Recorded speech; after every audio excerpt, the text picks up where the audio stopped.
कबीर पंथियों के लिए कहा जाता है कि वे भगवान की पूजा नहीं करते, मंदिर नहीं जाते, जाते हैं तो सर नहीं झुकाते हैं, सर झुकाते हैं तो मत्था नहीं टेकते हैं, मत्था टेकते हैं तो चंदन नहीं लगाते हैं, चंदन लगाते हैं तो आरती नहीं करते हैं, आरती करते भी हैं तो श्रद्धा नहीं होती है। मतलब कबीर पंथियों को नास्तिक कहा जाता है। आज हम समझेंगे कि जो लोग सचमुच में अपने को आस्तिक कहते हैं, जो भगवान के भक्त हैं, पुजारी हैं, जिनके घरों में भगवान के मंदिर हैं, क्या वो सचमुच में आस्तिक हैं या फिर भगवान के पुजारी हैं? क्या सच्चे अर्थों में वो भगवान को पूजते हैं? आप एक अलग ढंग से इन चीजों को समझने का प्रयास करिए। बहुत गौर से सुनिएगा, नजरें मेरी तरफ मिलाए रहिएगा, मेरी और नजर हो आपकी मेरी आंखों की ओर, तभी बात समझ में आएगी। आप समझ रहे हैं भगवान? किसने कहा भगवान नहीं है? किसने कहा भगवान नहीं है? भगवान कहाँ नहीं है? कोई मुझे बता दे कि यहाँ भगवान नहीं है। जर्रे जर्रे में खुदा है और कण कण में भगवान है। बिल्कुल सही बात है, मगर आपके समझने का ढंग अलग है और मेरे कहने का ढंग अलग है, समझाने का ढंग अलग है। ये दोनों जब मिल जाएंगे तो भगवान सर्वव्याप्त है। कभी आप गौर करते हैं, पानी पीते हैं गिलास उठाकर, कहीं भी चले जाइए पानी पीजिए, कितना ही प्यासा क्यों ना हो, ठंडा पानी मिल गया मटके का तो मत पूछिए आपका कितना सुकून मिलता है आपको। कभी सोचा आपने? पानी में कुछ भी नहीं मिलाया जाता है, न उसमें कोई चीनी घोली गई है, न कोई लस्सी के रूप में उसमें दही डाला गया है, न कोई जूस उसके अंदर है, कुछ भी नहीं मिलाया, बिल्कुल सादा पानी है, फिल्टर भी नहीं किया गया है। उसके बावजूद पानी पीते ही कितनी तृप्ति मिलती है आपको, कितनी ताजगी आती है। सोचिए जरा, क्या पानी भगवान नहीं है? हमारे सारे पुरखे, यदि आप वेद काल में जाइए, उपनिषद काल में जाइए, आज से तकरीबन 5000 से लेकर 10,000 पहले जब वेदों की रचना हुई थी, तो उस ग्रंथ में, जिन्हें हम वेद और उपनिषद कहते हैं, वहां पर आज के जो भगवान हैं उनका कोई जिक्र नहीं है। न वहां पर ब्रह्मा है, न विष्णु है, न महेश है, न राम है, न कृष्ण है, न मोहम्मद है, कोई नहीं है। जितने भी भगवान आप जानते हैं 33 करोड़, उनका कोई जिक्र नहीं है। वहां कौन भगवान थे? यही मिट्टी, पानी, आग, हवा, सूरज, चांद, सितारे, तूफान। जब भयंकर तूफान आता था एकदम रौद्र रूप में, तो लोग डर जाते थे और अपने ढंग से जो कुछ पूजा कर सकते थे वो उस वक्त कर रहे थे। वही रौद्र रूप धीरे धीरे रुद्र हो गया और आज उसी रुद्र को शिव कहते हैं। जी हाँ, भोले भंडारी शिव की पूजा की जाती है। रुद्राभिषेक एक शब्द सुना होगा आपने, भोले भंडारी का अभिषेक किया जाता है। महायोगी शिव। कालांतर में सब बदलते हैं। तो मैं आपसे चर्चा कर रहा था, पानी पीकर कितना तृप्त होते हैं आप परेशान हो, तकलीफ में हो, घर में बहू ने कुछ बोल दिया, सास ने कुछ बोल दिया, बेटा ने कुछ ऐसा किया है कि आप गांव समाज में मुंह दिखाने लायक नहीं हैं। ये घटनाएं हो रही है। बेटे और बेटियां भागकर कहां जा रहे हैं और कौन सा अंजाम दे रहे हैं, किसी से छुपा नहीं है।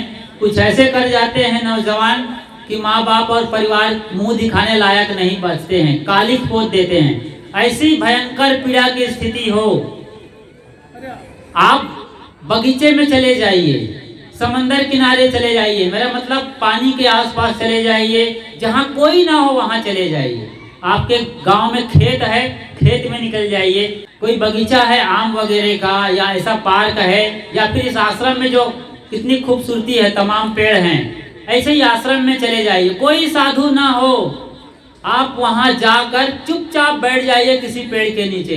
देखिए कुछ सेकंड के अंदर अंदर, जी हाँ कुछ सेकंड्स के अंदर, मिनट के पहले आपके सारे दुख दर्द ये प्रकृति पी जाती है। ये पेड़ पौधे, फूल फुलवारी, पशु परिंदे, चांद सितारे, समंदर, ये सब कुछ आपका ऑब्जर्व कर जाते हैं। जो भी आपके अंदर टॉक्सिन है, कचरा है, माइंड के लेवल पर, बॉडी के लेवल पर, सब पी जाते हैं और आपको एकदम प्योर और क्योर कर देते हैं। इसीलिए तो ऋषि महर्षि जंगल में जाकर तपस्या करते हैं। वो कोई पागल थे क्या, जिनका दिमाग फिर गया था और जंगल चले गए, जहाँ न खाने का ठिकाना है, न पीने का, न बैठने का है। तपस्वी बैठे ध्यान कर रहे हैं तो दिमाग चढ़ जाती है, और इतनी दिमाग चढ़ जाती है कि उसे लोग वाल्मीकि महाराज कहते हैं। वाल्मीकि हो गए, ऋषि हो गए वाल्मीकि। वहां और तमाम तकलीफें हो सकती हैं। आज जाके जंगल देखिए, नहीं बैठ पाएंगे, मच्छर और कीड़े मकोड़े आपको काट खाएंगे। लेकिन हमारे ऋषि मुनि जाते रहे हैं, आज भी हमारे साधु संत जाते हैं। कभी गौर तो करिए, पेड़ के नीचे जाके बैठिए तो सही, पेड़ को निहारिए, उसके छिलके को, एक एक पत्ते को गौर से देखिएगा। आपके बच्चे ऐसा करते हैं, आप भूल गए, बड़े हो गए हैं, आप इंटरनेट मोबाइल के ज़माने में हैं और बड़े पैसे कमाने वाले हैं, बड़े पद प्रतिष्ठा वाले लोग हो गए हैं, और ये माँ बहनें कोई आशा कार्य करता है, कोई आंगनबाड़ी जाती है, कोई टीचर है, कोई मैडम है, कोई कारखाने में है, कुछ पैसे कमाने लग गए हैं। कुछ लोग जानते हैं तो हमारा कनेक्शन धरती के साथ खत्म हो गया है, हम तो नंगे पैर भी नहीं चलते धरती पर। और आपके बच्चे जब उछलते हैं, कूदते हैं मिट्टी में, कीचड़ में, तो हम रोकते हैं। होता है ऐसा, तुरंत खींच लाते हैं, अरे पैर गंदे हो गए बच्चे के। अरे पैर गंदे नहीं हो रहे हैं, वो परमात्मा के साथ खेल रहा है। आपका बच्चा परमात्मा को पहचानता है, एक एक फूल को गौर से देखता है। कोई छोटा कीड़ा आ जाए तो देखिए, फिर कोई सर्कस देखकर जो खुशी हो सकती है आपको, उससे ज्यादा खुशी वो कीड़े को देख के हो रहा है। एक साधारण कीड़ा, काकरोच आ गया, कोई छोटा वाला से लपक कर चलने वाला कीड़ा आ गया, वो दंग रह कर के आंखें फाड़ के देखता है, पलक नहीं झपकाता है। ये उसके साथ कनेक्शन हो गया है भगवान के साथ, ये भगवत्ता है। केवल दुनिया से घास को खत्म कर दिया जाए, घास समझ रहे हैं, एकदम जमीन से चिपकी हुई हरी हरी दूब घास को आप पूरी दुनिया से खत्म कर दीजिए। कल्पना करिए कि दुनिया से खत्म हो गई घास, तो हम लोग यहीं खड़े खड़े मर जाएंगे। इतनी कीमत है एक घास की, फूल की इतनी कीमत है जितनी कीमत गुलाब के फूल की है। वहां कोई तुलना नहीं है। घास मस्त है अपनी जगह, गुलाब के फूल अपनी जगह झूम रहा है, नाच रहा है, लेकिन हम तुलना करते रहते हैं। अभी झोपड़पट्टी है, झोपड़पट्टियों का इलाका है, या फिर वो जो लोग टीन टप्पर पर रहते हैं, पॉलीथीन बारदाना तान करके कीचड़ के बीच में बदबू नालीदार जगह में रहते हैं। वहां सोनिया गांधी, समझ रहे हैं, वहां पर सोनिया गांधी आ जाए, असली हीरे मोती और हीरे जवाहरात जड़ करके कान में, गला में, बाह में, कमर में, तो वहां की जितनी बाइयां होंगी झोपड़पट्टी की, कोई ईर्षा नहीं करेंगी। अरे ये तो कहेंगे कांग्रेस की अध्यक्षा है, राहुल गांधी की मम्मी है, राजीव गांधी की पत्नी है, सब ताली बजाएंगे, तारीफ करेंगे। लेकिन उसी मोहल्ले की कोई एक साधारण महिला, सबसे कमजोर गरीब महिला, नकली सोना चांदी लगा के आ जाए, कांच का, प्लास्टिक के गहने पहन के वो आ जाएगी, तो उसी मोहल्ले की सारी माँ बहनें उससे जल करके राख हो जाएंगी, एकदम जल भुन जाएंगी ईर्षा से। ये है आदमी की लीला। हमें जुड़ना प्रकृति से है और हम लोग विकृति से जुड़ रहे हैं। प्रकृति हमें मुक्त करती है। जो भी ऑटोमेटिक सिस्टम है, जिसे हम धरती कहते हैं, कुदरत कहते हैं, प्रकृति कहते हैं, वही भगवान का असली रूप है।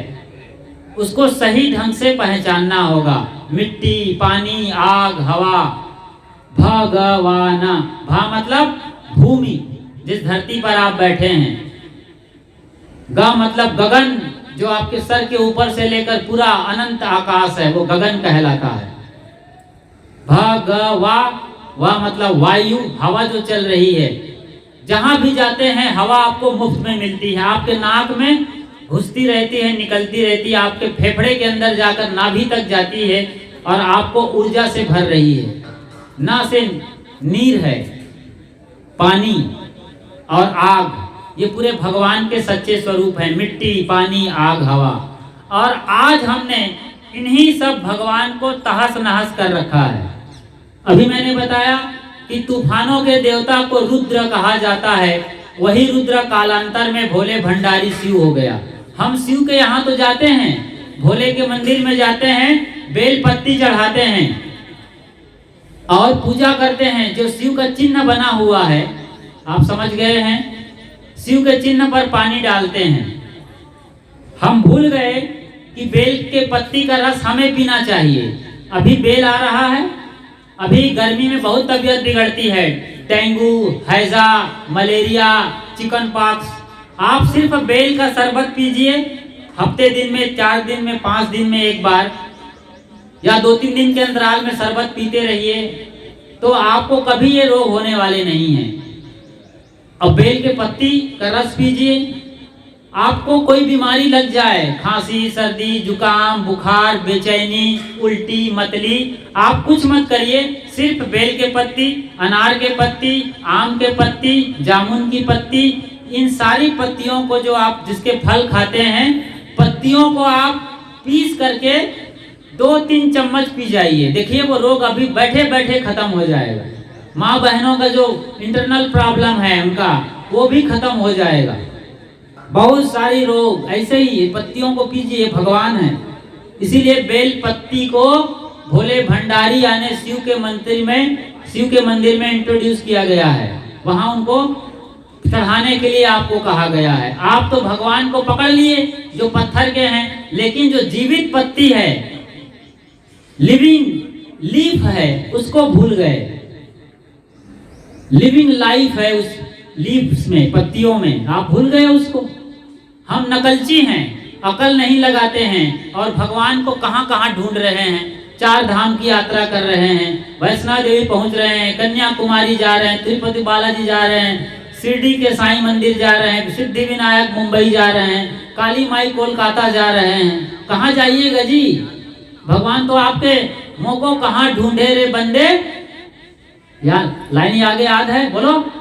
मुंह को कहाँ ढूंढे रे बंदे, मैं तो तेरे पास में। ना छुरी और ना गंडास में, ना काशी, ना काबा और कैलाश में।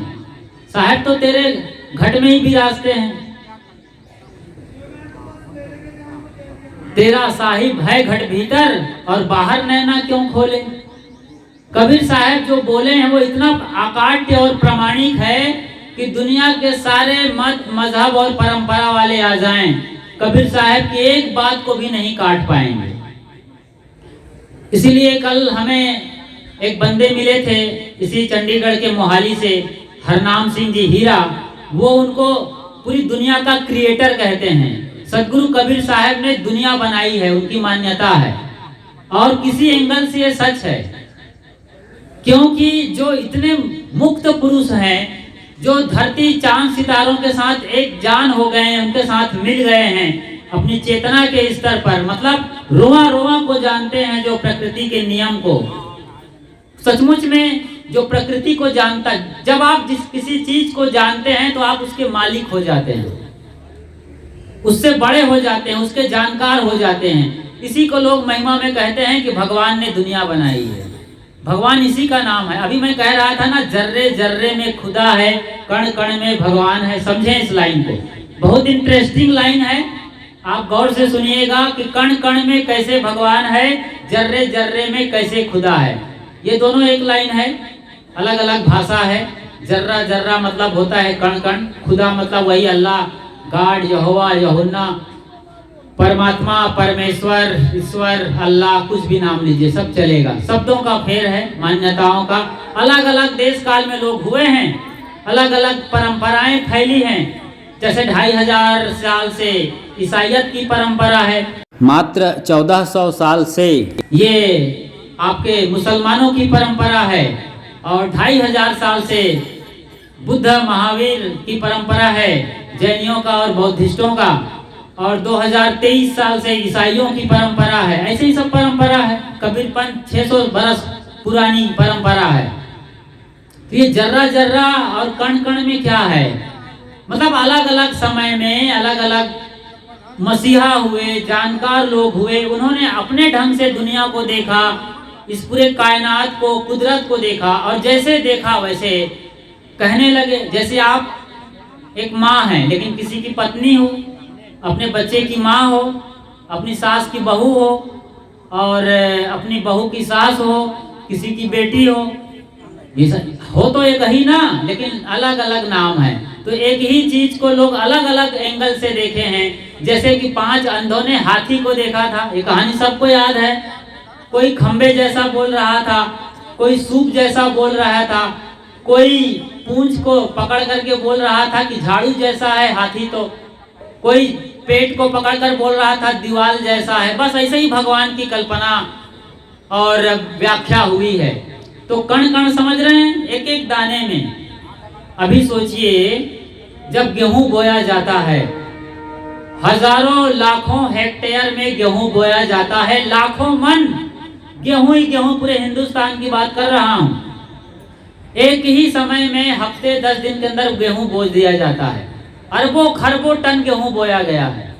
चंडीगढ़ में गेहूं को भरेंगे ना तो चंडीगढ़ छोटा पड़ जाएगा, इतने ज्यादा गेहूं बोया जाता है पूरे हिंदुस्तान के अंदर। लेकिन गेहूं जमीन में जाता है, उचित मिट्टी, पानी, खाद, हवा, प्रकाश मिलता है, और वो गेहूं का दाना 2-4 दिन, हफ्ते दिन जैसी स्थितियां बनती है, धरती को फोड़ करके, धरती का सीना चीर करके पैदा हो जाता है। 2 पत्ते आते हैं, फिर बड़ा पेड़ हो जाता है। और अभी तो सोने जैसे वो गेहूं की बाली लहलहा रही है। मैं तो तरस रहा हूं देख कर कि गेहूं काटने वाले नहीं मिल रहे हैं क्या। हम सब चल के काटे गेहूं, इतना सोने जैसी लहलहा रही, एकदम गोल्डन कलर का। सोचिए जरा, कोई भगवान आया, यदि भगवान एक एक गेहूं के दाने को फोड़ फोड़ करके पैदा करना चाहेगा तो शाम होते होते पागल हो जाएगा, और अपने आप को पागल खाने में या तिहाड़ जेल में पाएगा। सही है, मेरे कहने से सही नहीं है, बल्कि ऐसा होगा ही इसलिए सही है। सच मेरे कहने से सही नहीं होता है। मैं तो सिर्फ सच को जो जहां तक समझा हूं उसको बता रहा हूं। मेरे कहने से, व्यास गादी पर कोई बड़े गुरु के बोलने से, चैनल गुरु आते हैं हजारों लाखों के बीच बोलते हैं, उनके बोलने से कोई वचन सत्य नहीं होगा। वचन सत्य इसलिए होगा कि जो बात कही जा रही है वो बिल्कुल सच है और रियलिटी है। कोई भगवान आकर के सारे गेहूं के दाने के फोड़ फोड़ करके पैदा नहीं कर सकता। ऑटोमेटिक सिस्टम है, जमीन में बीज जाएगा, कोई भी बीज जाएगा, टाइम ज्यादा लग सकता है, 2 दिन, 5 दिन, 10 दिन, लेकिन हर बीज पैदा होता है यदि बीज सही है तो। इस ऑटोमेटिक सिस्टम को ही, जिसे लॉ ऑफ नेचर कहते हैं, आज मॉडर्न साइंस की भाषा में यूनिवर्सल लॉ पढ़ाए जाते हैं कॉलेज और यूनिवर्सिटीज के अंदर में। तो ये जो लॉ है, प्राकृतिक नियम है, विश्व का शाश्वत नियम है, यही भगवान है। आप मूंछ ऐंठते हो कि मैंने बेटा पैदा कर दिया और मेरा बेटा पैदा हुआ है। नहीं साहब, कितनी माँ बहनें हैं, परिवार हैं, पति पत्नी हैं, तरस जाते हैं। सेरेब्रेसी मदर सिस्टम से बच्चे पैदा कर रहे हैं, परख नली शिशु से पैदा करते हैं। बच्चा पैदा करना आपकी औकात की बात नहीं है। यदि सब कुछ ठीक ठाक है, प्रकृति भी सही साथ देगी तो बच्चा आएगा, ये नियम है। पति पत्नी मिलते हैं, ऐसे ही 2 जानवर मिलते हैं कहीं भी तो उनसे पैदा होता है बच्चा। इसको कबीर साहब ने बड़े गजब के बोला है, एक त्वचा हाड़ मल मूत्रा, एक रुधिर एक गुदा। गौर करिएगा, 600 बरस पहले जब विज्ञान सो रहा था, ठिकाने पर नहीं था, तब साहब ने बोला है, एक त्वचा हाड़ मल मूत्रा, एक रुधिर एक गुदा, एक बूंद से सृष्टि रची है, को ब्राह्मण को शूद्रा। चैलेंज किया है साहब ने कि एक ही प्रकार की त्वचा है पूरी दुनिया में। जहां ठंड मुल्क है यूरोप में, वहाँ टेम्परेचर डाउन चलता है, माइनस के आसपास, माइनस से भी माइनस चलता है, तो वहाँ पर त्वचा गोरी होती है। जैसे कश्मीर में हमारे बंदे गोरे होते हैं, साउथ जाओ चेन्नई तरफ तो एकदम काले लोग मिलेंगे, आप लोग मिडिल में हैं तो थोड़े गोरे और काले मिक्सअप हैं। तो एक है त्वचा, दुनिया के सारे लोगों की त्वचा एक जैसी है। एक है त्वचा हाड़ मल मूत्रा, हड्डी पसली भी एक जैसी है। कंकाल आपने देखा है, हर आदमी के अंदर वही कंकाल है, पसलियां वैसी हैं, ये हड्डी ऐसी हैं, टांग की हड्डियां, बाकी हड्डियां, किडनी वगैरह सब सेम टू सेम है। एक है त्वचा हाड़ मल मूत्रा, तो चमत्कार की बात है और बड़े साहस की बात, बड़ी क्रांतिकारी बात कर रहे हैं साहेब। एक है त्वचा हाड़ मल मूत्रा भी एक है। ऐसा नहीं है कि यूरोप के लोग जो टट्टी करते हैं वो हिंदुस्तान के टट्टी से अलग होती है, अलग होगी। आदमी कहीं भी हो, उसका जो मल है, उसकी जो टट्टी है, बायो प्रोडक्ट है, वो एक ही जैसा होगा। अभी तो कल तक गांव में लोग लोटा लेके जा रहे थे, ये तो स्वच्छता मिशन चला है तब से शौचालय बन गए हैं, वरना गांव में आज भी ये परंपरा है, लोटा लेके जाते हैं। पूरा गांव लोटा लेके जाए और वहां शौच करके आए तो वहां पहचानेंगे कौन ये हिंदू की है, कौन मुसलमान ने किया है, कौन ब्राह्मण की है, कौन क्षत्रिय की है, कौन शूद्र और कौन दलित, कौन पतित, कौन स्त्री, कौन पुरुष, कोई बता सकता है? मल मूत्र भी एक जैसा। कितनी बड़ी बात सोचते होंगे साहब, और कितनी आसानी से सोच सकते हैं इस बात को। इसको सोचने के लिए कोई डिग्री चाहिए, यूनिवर्सिटी में पढ़ना पड़ेगा। इतनी यही दृष्टिकोण साफ साफ देखने की जो बात आती है ना, उसी को भगवत्ता का जागरण कहते हैं। ऐसा जिस दिन आप देखेंगे, समझेंगे, आपके अंदर स्वयं भगवान प्रकट हो जाएंगे, आप हो जाएंगे शंभु। शंभु मतलब स्वयंभू, स्वयं आपके भीतर में वही होगा जो होना चाहिए, आपके भीतर में वही भगवान प्रकट हो जाएंगे। तो एक है त्वचा हाड़ मल मूत्रा, एक रुधिर एक गुदा।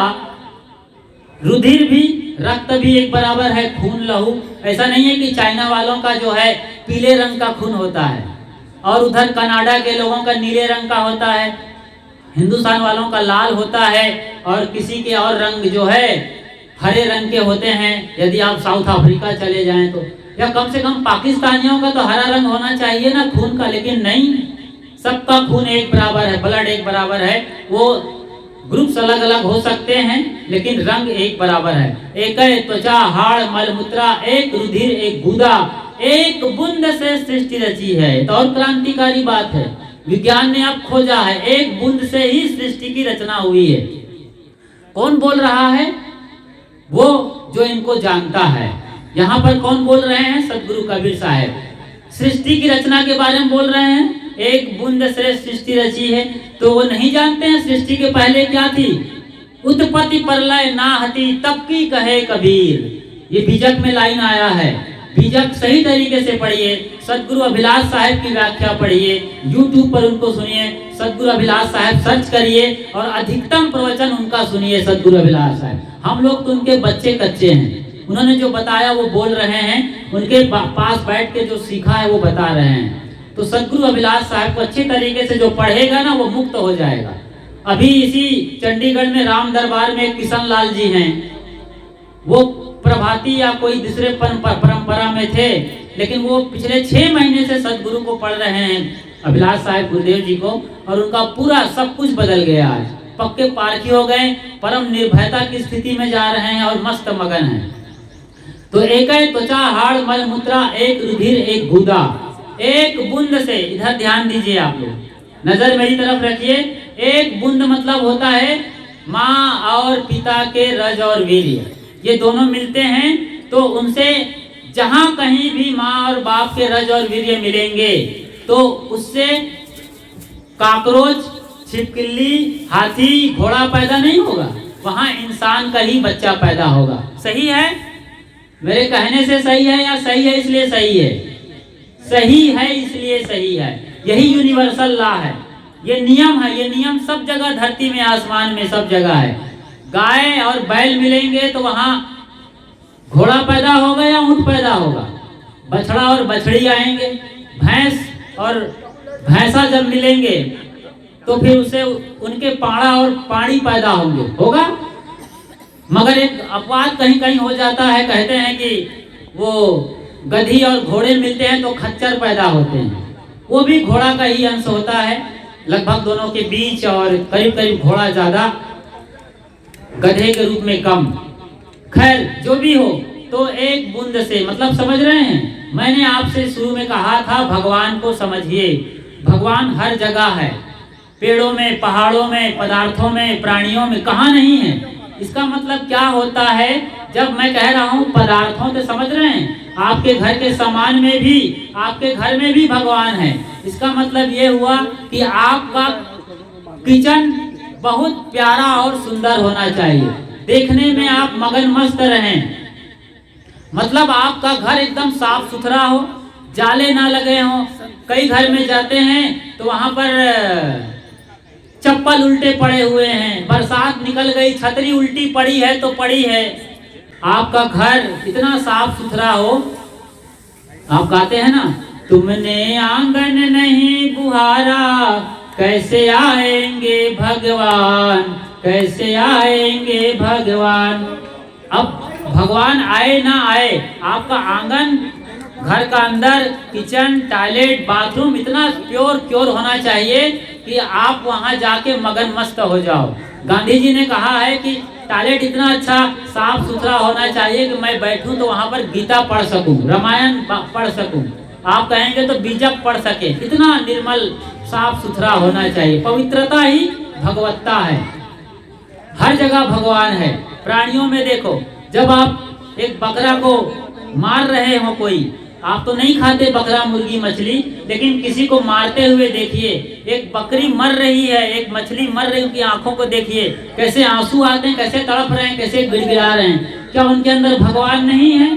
अंडा को उबाल करके और तवे पर बिछाकर भून करके लोग आमलेट बना के खा जाते हैं। ये और भगवान के बड़े भक्त बनते हैं लोग, घंटों पूजा करते हैं, मंदिर में बड़े बड़े चंदन तिलक लगाते हैं, गुरुओं के पास जाकर दंडवत बीत जाते हैं। और ये लोग ये सब कर रहे हैं, मांस, मछली, शराब, कबाब में डूबे हुए हैं। उल्टे दूसरी तरफ कई ऐसे गुरु हैं जो उनको प्रश्रय देते हैं कि सब चलेगा, बस पूजा हमारी करो, धोती कुर्ता धर, तर चाहे मर।